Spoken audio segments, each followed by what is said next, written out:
what goes up must come down before it gets taken down. Kill to UOL. UOL really don't like spiders. Commit 4, even 5 people to that play. No, Vardex is still on the bottom, but they trade, 1 kill on the jungler for what was due a very long time. But they're desperately trying to claw their way back into this game, but they're sacrificing leads on both sides of the map. You know, the only thing they have left to make a play right now is Vizicsacsi teleport. But this is the same problem as in game 1. You lose the lane swap. You fall behind early, and you now got to rely on picking off H2K if they ever overextend on the map. And even when you do, there's most likely another objective H2K can take. Meanwhile, they got the bot lane tower now because obviously Vardex was left on his own. Shen was TPing away. And Shen as a support, being at both top lane and... Shen as a champion, being at both top lane and support, is the way we're going to say it, needs to get ahead in the early game to use his global pressure properly. If he leaves a lane, and that means his tower goes down, well, it's never effective. And you have now Hylissang that problem where, I mean, where's he going to go? Yeah, this objective trading overall has been H2K's bread and butter when they are doing well. Think of the first 9 weeks, or the first 4 and 5 weeks of this split, when they had this consistent lead in the 10 to 20 minute mark, and they just kept out-rotating and outplaying their opponents on the map. Right now we've seen 3 kills come down in this game, but that's not the reason why H2K are ahead right now. They're just systematically out-vision controlled, out-rotated, and especially taking turrets down to gain their massive gold lead right now. We're looking at 3,000 at the 13-minute mark. And we got to follow a little bit Chachi, how well he's farming. Obviously he needs to get these, is it silver coins, I believe they're called? Where Silver serpents. Where he can upgrade his ulti from it. Fired Will is normally the best one in my opinion. Get the 6 extra hits when you fire down. And then you use that Evelynn flank with an ulti from a gangplank. That's your way of reaching the backline of H2K. The concern is, they're not looking necessarily to run away. They're looking to land one skill shot on you and just one-shot whichever target they reach. Well, Chachi can eat an orange, it'll be okay. For H2K, though, they've set their sights on the inner turret.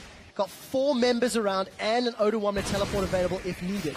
Look at the ring of wards behind Unicorns of Love. H2K have set up a siege. Now, at this point in the game, Corki still has a decent amount of wave clear, and this is where you're still not that strong on your champion. Stun Flash goes wide because Kasing walks forward.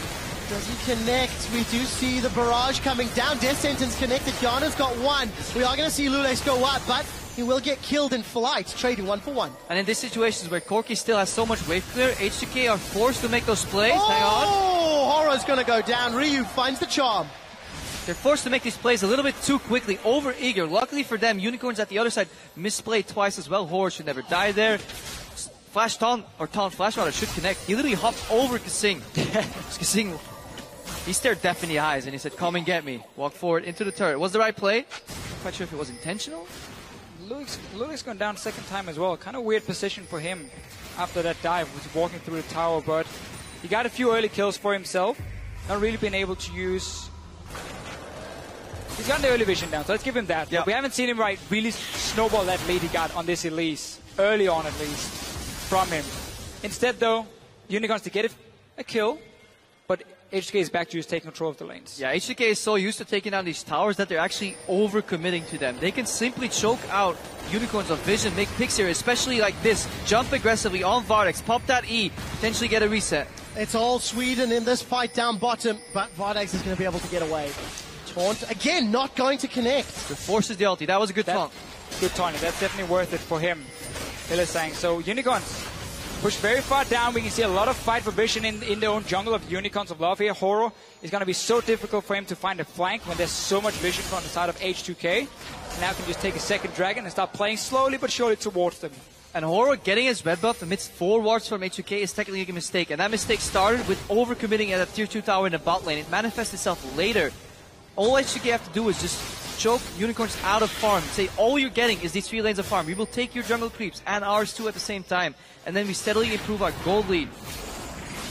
And some dragons. The thing about the play they made before, had they just seen the engage come and then instantly back away, they would have forced the teleport. They did manage to force teleport. They did lose a member for it though, or 2 members before, but they have TP advantage. So that is an opening for you now. But if you are H2K, you technically can just keep putting pressure on all 3 lanes and wait for Baron to spawn. And then start playing around that one and force a fight against Unicorns of Love. Especially when you have a dragon lead, a tower lead, a gold lead, a kill lead.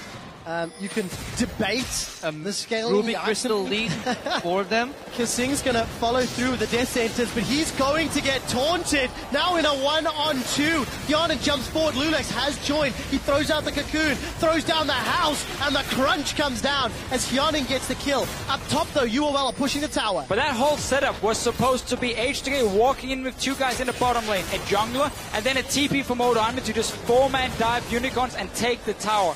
Instead, Kasing walks a little bit too far, again, very, very quick with the plays H2K are making, gets punished, dies for it, they lose a top tower, and once again, Unicorns slowly but surely get more and more gold in this game and sneak their way back.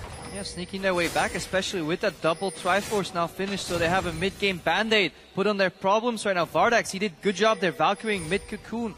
Eventually negating that car control. He wants that farm though. Flash Cocoon! The Flash Cocoon connects, but Vardax channels the Valkyrie. Hyanin again aggressively goes forward. That's not the direction you want to go. Vardax stays alive. Lulex